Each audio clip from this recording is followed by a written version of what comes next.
Scientific progress in a country facing a barrage of economic sanctions. Iran, a country with a predominantly young population in the heart of a region rich with natural resources coveted by energy-thirsty Western countries. Over the past 3 decades, the country has fought an 8-year-long war and has had to deal with increasingly stringent punitive measures levied against it by its enemies. But this is a resilient nation, uniting around its leadership in times of war, be it military or scientific. In the same spirit, and against all the odds, Iranians have mobilized to improve their country's global ranking in science. In its 2012 ranking, Scopus, a bibliographic database owned by an Amsterdam-based company that publishes medical and scientific literature, ranked Iran with 21,714 published scientific articles as the 16th biggest science producer in the world and the first in the Middle East. On this Iran Today, we'll give you a picture of Iran's scientific progress so far in 2012.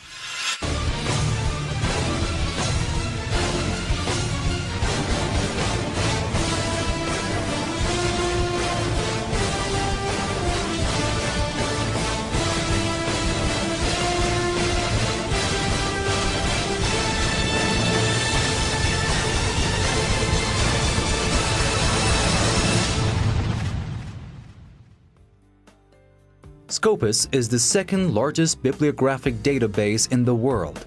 It offers profiles of the authors, covering affiliations, number of publications and their bibliographic data, references, and details on the number of citations each published document has received. It also has alerting features that allows registered users to track changes to a profile and a facility to calculate authors' H-index, which basically attempts to measure both the productivity and impact of a scientist or scholar's published work. The higher the number of citations a published work receives, the higher its quality, and the published works of Iranian scientists are among those that have had the biggest readership, an indication that Iran is a leading country in the production of science. The production of knowledge is done through researchers' findings in a specific field. It is obvious that every country which enjoys larger share of this type of production will have greater clout in its exercise and more say in the international community.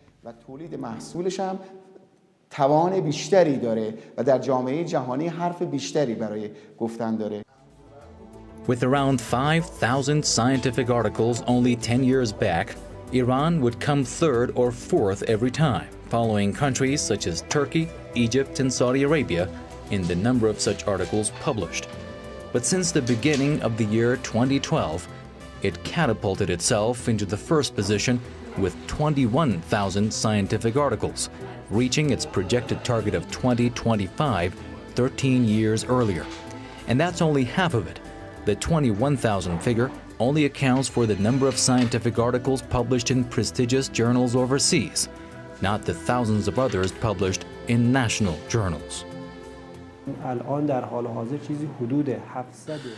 Currently, we have about 750 scientific journals just in Journal Committee of Ministry of Science and Technology, and about 250 journals in Journal Committee of Ministry of Health and Medical Education. It means we have about 1,000 scientific journals published inside Iran, but only few of them appear on international websites.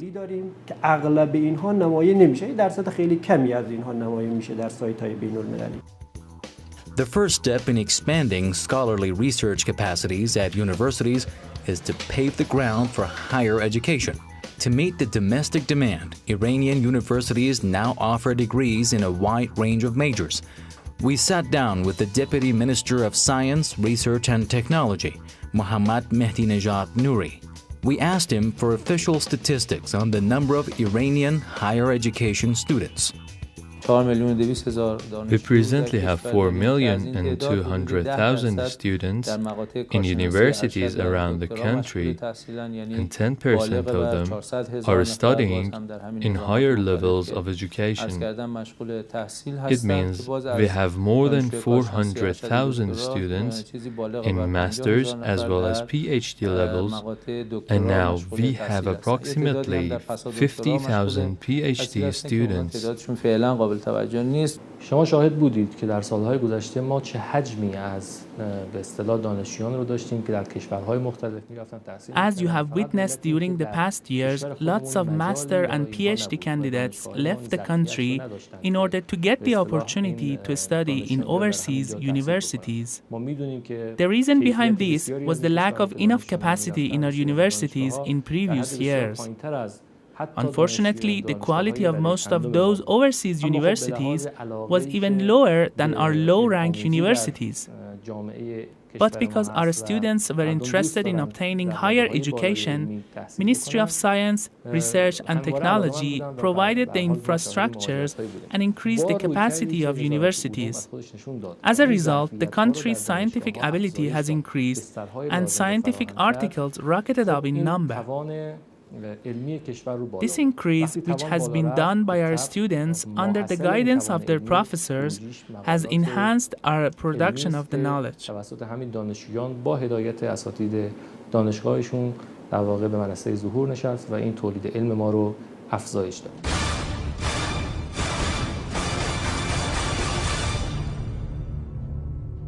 ما اگه بتونیم همه دانشجویان تحصیلات اکیلیمون If we direct our university students toward specific projects, then we will be able to benefit from all 21,000 articles published at the international level.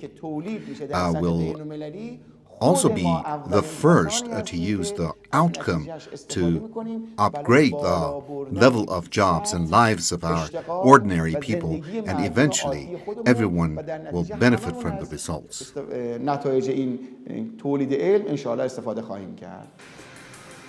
What's interesting is that Iran's promotion to the highest position comes in the face of relentless adversity, tough US-led sanctions that have only gotten worse since Barack Obama, a Democrat, was elected president of the biggest bully in the world. Western countries, more scientifically advanced, thanks to an influx of brains from countries around the world, have refused and continue to deny Iranian universities access to resources as simple as scientific journals. Farhang Honarvar is the head of the Faculty of Mechanics at one such university.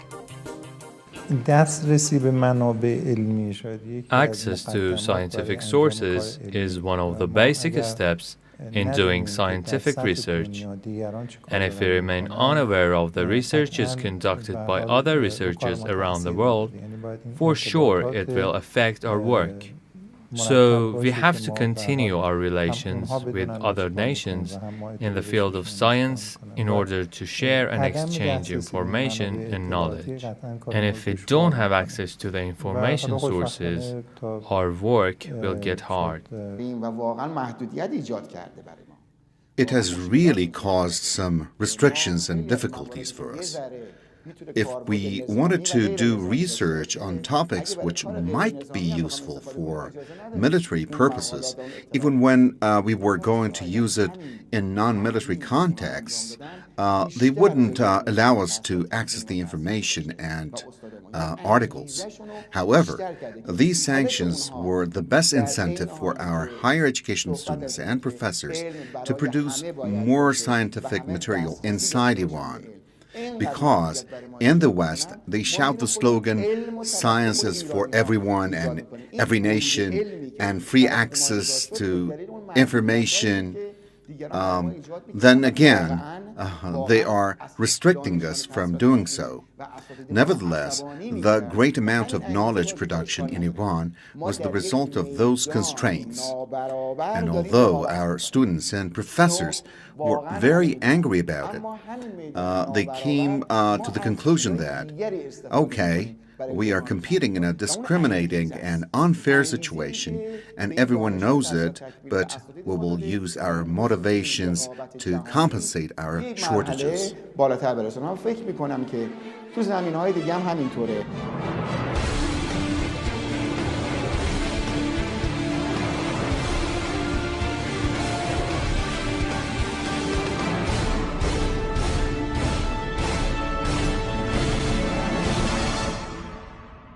ما وقتی که با تحریم مواجه شدیم این رو به فال نیک گرفتیم و رجوع کردیم به دانشمندان و نخبگان. When we faced sanctions, we took it as an opportunity, and then we went to our scientists and elites around the country, and we saw many great efforts.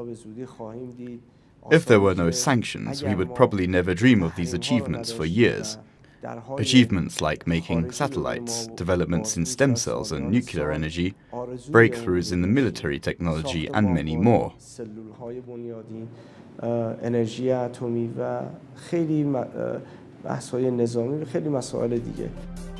In the face of such a scientific embargo and keeping disenchantment at bay, Iranian scientists have embarked on and hitherto succeeded in finding ways to acquire any manner of knowledge they needed. One of the most important yet common ways of acquiring science and technology in the world today is studying the results of research. Regardless of where they live, scientists and scholars around the world learn about the latest advancements in their relevant fields by studying the results of research carried out by their peers, thanks to real-time communication made possible by the internet and international conferences. مشاهده کردن، رفتن، دیدن که خب خیلی از اعضای هیئت علمی ما شرکت می‌کنند در کنفرانس‌های بین‌المللی. Observation, participation, and pursuing scientific conferences and events are what our faculty members are doing.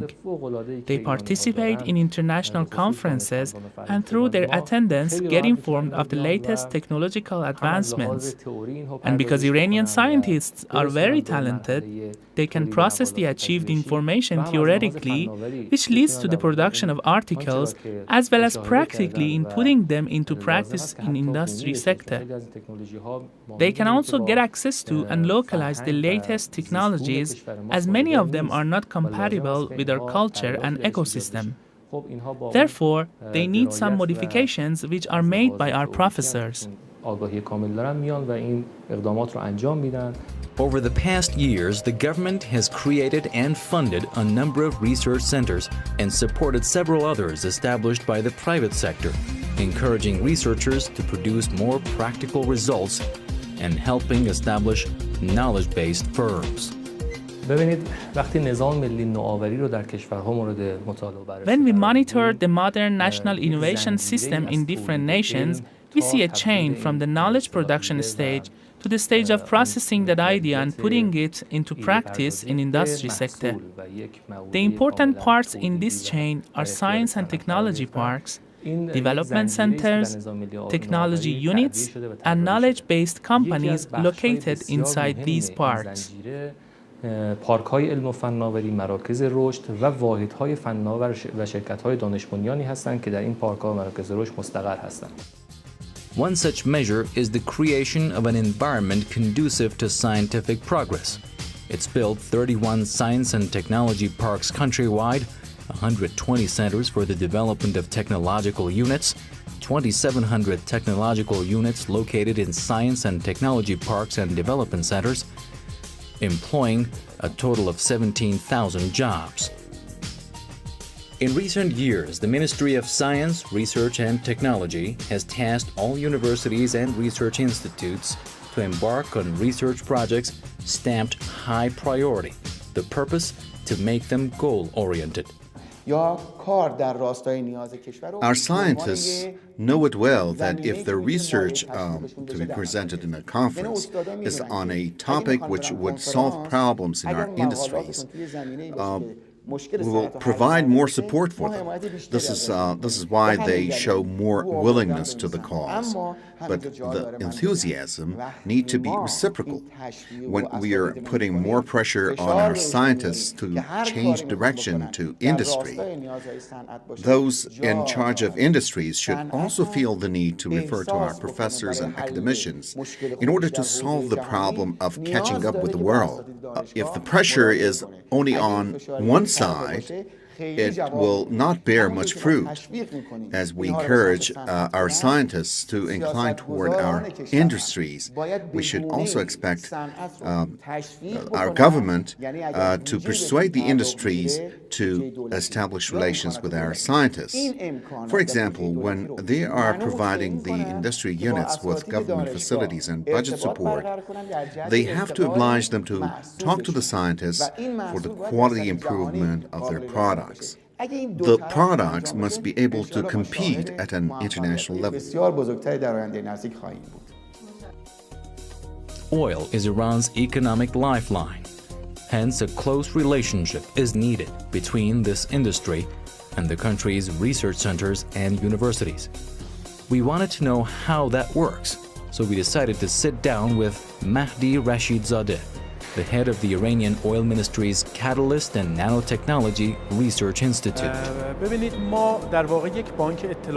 database has been created in the Ministry of Oil. Since 2 years ago, all experts and professors have been invited to enter the data about their field of expertise into this database. They have filled out some specific forms in this database. Then we classify them by their field of expertise, and now we have a comprehensive database. So whenever we want to work on a specific project, we can easily refer to this database and regarding their expertise, invite experts for cooperation.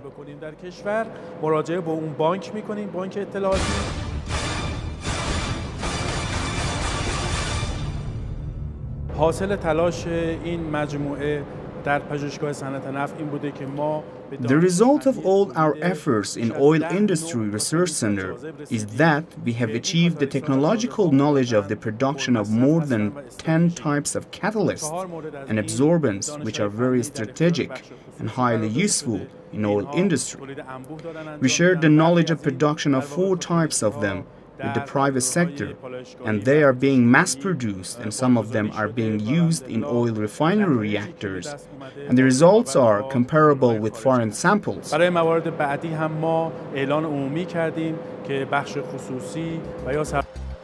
Universities and research centers nationwide have been assigned 38 major national projects, an opportunity for them to implement those projects called for by the country's administrative bodies. Some contracts and agreements have been signed with the value of more than $60 million. Some of them have already become operational. Some huge projects have to be conducted as a consortium among a number of universities. It means that one university acts as the main player and other universities and research centers cooperate with it. Probably one of the most important projects would be the production of passenger planes capable of carrying 100 to 150 people on board. The Amir Kabir University has been assigned the task for the main part. However, it has allocated some of the job to other universities.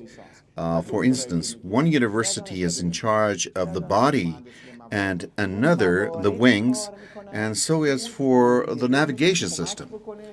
And Iran University of Science and Technology will take care of the engine. The advantage of this method is that when professors give research topics to the students at master's and PhD levels, they can lead them toward one specific goal, and that is the production of the aircraft.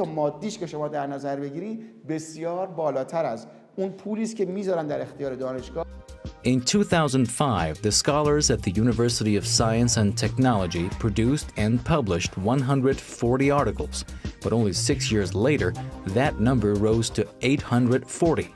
If you divide that by the number of the faculty members, you'll get 2.5 articles per person.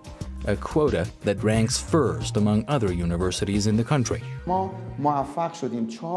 We were successful to take responsibility of 4 of Iran's major projects. One of them is the production of an ultra-fast train, and this train will be able to reach the speed of 350 kilometers per hour. Iran University of Science and Technology has undertaken the task of production and operation of this train. This is a very complex project. When we look at the international community, we find out that there are very few companies able to produce such train. So we had to indigenize the technology, and that is to have an Iranian license for it. Then we would be able to build a train and write on it, made in Iran. Big projects are underway at universities across Iran, and that's not limited to the University of Science and Technology. Another leading name in the field is the University of Khaja Nasir Tusi. We met with the dean, Majid Qasemi, and listened to his account of the university's activities.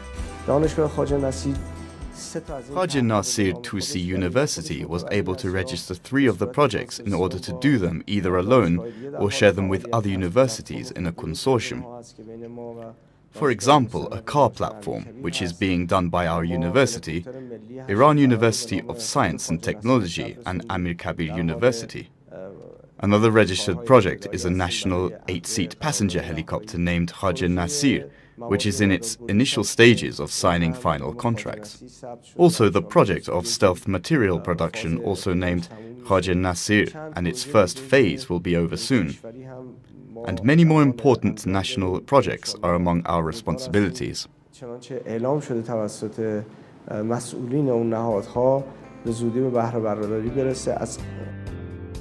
Below is the 2010 report card of the university Dr. Qasemi is the head of. The number of articles published in ISI, 2 per faculty member. The number of research and scientific articles published in the ISI and ISC combined, 3 per faculty member. The number of articles presented in conferences, 5 per member of faculty, and a total of 2,000 articles produced in 2010 alone. An example of these projects, which Khaja Nasir Tusi University is going to take part in, is SAR satellite, which is a new generation of satellites.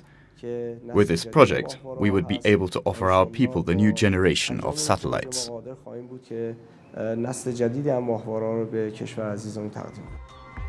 Despite all the Western-imposed sanctions, challenges to its economy, and the impact on its population, Iran remains committed to its own mission of independent economic and political development.